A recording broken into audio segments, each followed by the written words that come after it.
অনুপ্রেরণামূলক কিছু কথা যা শুনলে হয়তো আপনার জীবনটাও বদলে যেতে পারে। আয়নার সামনে দাঁড়ালে যেমন নিজের রূপ দেখা যায়, ঠিক তেমনি মানুষের সাথে মিশতে মিশতে একটা সময় পরে গিয়ে মানুষের আসল চেহারাটা দেখতে পাওয়া যায়, বুঝতে পারা যায় কে ঠিক কী ধরনের মানুষ। অতিরিক্ত প্রত্যাশা এবং অন্যকে সুখী দেখতে পেলে হিংসা করা, এই দুইটা জিনিস যত বেশি নিজের ভেতর থেকে বর্জন করতে পারবেন, তত বেশি আপনার জীবনটা সুন্দর হয়ে উঠবে। কারণ প্রত্যাশা যত বেশি, জীবন তত কিন্তু হতাশার। প্রত্যাশা যত কম, জীবন তত সুন্দর।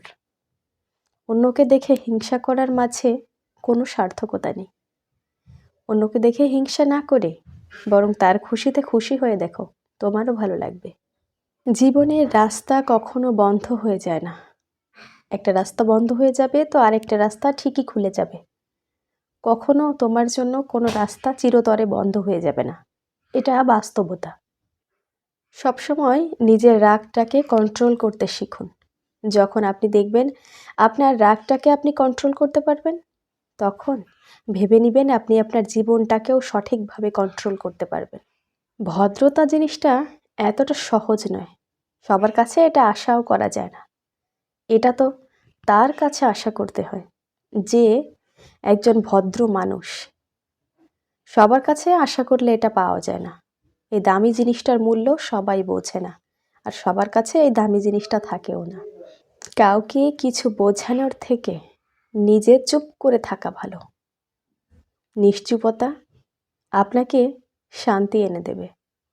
নিশ্চুপ থাকার ভেতরে আপনার ভালো লাগা কাজ করবে। একাকিত্ব মানে শুধুমাত্র হীনমন্যতায় ভোগা নয়। একাকিত্ব মানে মাঝে মাঝে অনেক কিছু বুঝিয়ে দেয়। একাকিত্ব মানে মাঝে মাঝে অনেক কিছুর উত্তর দিয়ে দেয়। তোমার জীবনে তুমি অসাধারণ কাউকে খুঁজো না, বরং সাধারণ কাউকে খুঁজে নিও, যে তোমাকে ভালোবেসে তোমাকে অসাধারণ করে রাখবে তার জীবনে। পৃথিবীতে সবচাইতে স্বার্থপর তো সেই মানুষটা যে তার নিজের প্রয়োজনে অন্যকে ব্যবহার করে, আর যখন প্রয়োজনটা ফুরিয়ে যায় ঠিক তখনই সেই মানুষটাকে দূরে ছুঁড়ে ফেলে দেয়। ব্যবহার করে ছুঁড়ে ফেলে দেওয়া মানুষগুলো কখনোই কারো বন্ধু বা কারো প্রিয়জন হতে পারে না। মানুষ তার বুদ্ধির পরিচয় দেয় তার কথায়, তার যোগ্যতার পরিচয় দেয় তার কাজে, আর তার বংশের পরিচয় দেয় তার ব্যবহারের মাধ্যমে।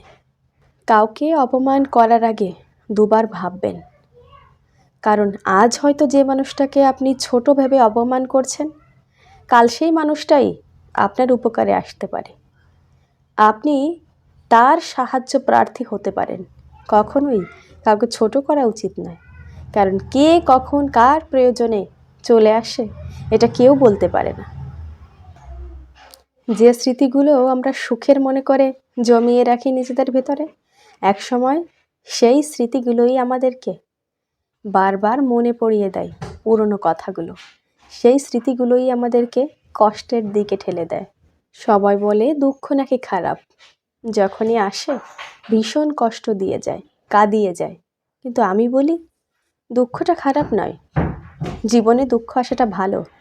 কারণ দুঃখ আসলে মানুষের আসল রূপগুলো চেনা যায়। দুঃখ আসলে আমরা আমাদের কাছের মানুষগুলোকে চিনতে পারি। দুঃখ আসে আর প্রতিবার আমাকে একটা না একটা জিনিস শিখিয়ে দিয়ে যায়। উপদেশ শুধু কান দিয়ে নয়, বরং মাঝে মাঝে সেটা মন দিয়েও শুনতে হয়। ঠিক তেমনি সম্পর্ক কখনো অর্থ আর সৌন্দর্য দিয়ে নয়, বরং সেটা ব্যবহারের মাধ্যমেও পরিচয় পাওয়া যায়। সম্মানটা শুধু বয়স দেখে নয়, বরং আচরণ দেখে সম্মানটা করতে হয়। দেরিতে হলেও নিজের পায়ে দাঁড়ানোর চেষ্টা করবেন, নিজের পায়ে দাঁড়াবেন। কারণ দিন শেষে মানুষগুলো আপনার যোগ্যতা নিয়ে প্রশ্ন তুলবে। আপনার যোগ্যতাটা কী, আপনার পজিশনটা কী। তাই নিজেকে সবসময় শক্ত আর পাকাপোক্ত একটা জায়গায় এনে দাঁড় করান, যেখান থেকে কেউ প্রশ্ন করলে আপনি যেন তার সঠিক উত্তর দিতে পারেন। কাউকে ক্ষমা করা মহৎ গুণ, তবে একই মানুষকে একই ভুলের জন্য বারবার ক্ষমা করা মানে একটা বোকামি। আর যে মানুষটা ভুলটা করে সে কিন্তু যখন একই ভুল বারবার করে তখন সে সেটা ইচ্ছাকৃত করে, কারণ মানুষ একই ভুল বারবার করে না। আর যদি সে করে থাকে তবে সে এই ভুলটা ইচ্ছাকৃত করে থাকে। সেই মানুষটাকে ক্ষমা করা হচ্ছে জীবনের সবচাইতে বড় বোকামি। তুমি মানুষকে যতই উপকার করো না কেন, একটা সময় পরে গিয়ে সেই মানুষগুলো তোমার উপকারগুলো ভুলে যাবে। কিন্তু কোনো মানুষকে তুমি একটু ক্ষতি করে দেখো না, ওই ক্ষতির মাত্রাটা সারা জীবন তোমাকে মনে করিয়ে দেবে। সারা জীবন তোমাকে এসে বলে দিয়ে যাবে তুমি তার ঠিক কতটা ক্ষতি করেছিলে। একজন রাগ করলে সম্পর্ক গভীর হয়, আর যখন দুজন রাগ করে তখন তাদের ভেতরকার সম্পর্কটা নষ্ট হয়ে যায়।